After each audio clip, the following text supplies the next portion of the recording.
Comme je disais, c'est un témoignage, c'est c'est quelque chose qui m'a vraiment marqué dans ma marche avec le Seigneur.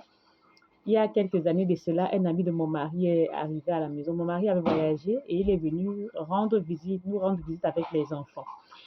Et il avait ramené un paquet. En tout cas, c'était un papa très gentil. Il avait ramené un paquet. Et moi, c'était la première fois que mon mari voyageait et qu'il arrivait à la maison comme ça. Il était surprise.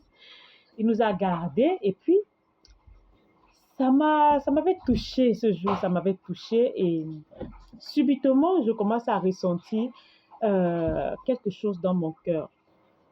Je ne comprends pas. En fait, je le regarde, j'ai mal.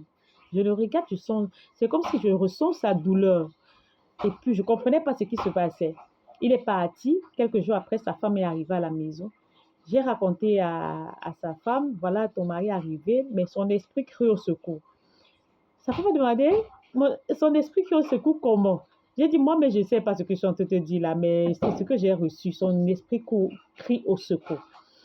Alors, quelques temps après, on a déménagé de cette maison-là. Et dans la nouvelle maison, il est encore venu nous rendre visite. Et quand je l'ai regardé, la même chose s'est manifestée. J'ai ressenti de la douleur. Je me suis mise à prier par rapport au Seigneur, mais qu'est-ce que ça veut dire? Pourquoi est-ce que je le vois, je sens la douleur?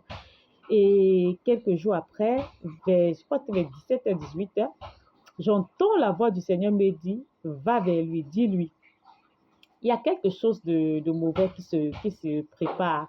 Et que s'il m'accepte comme son Seigneur, son Sauveur, je pourrais le défendre. Mais s'il ne m'accepte pas comme son Seigneur, son Sauveur, je ne pourrais pas le défendre. Donc, il y avait un malheur qui se préparait. Et là, quand le Seigneur parle vraiment, on ne peut pas résister.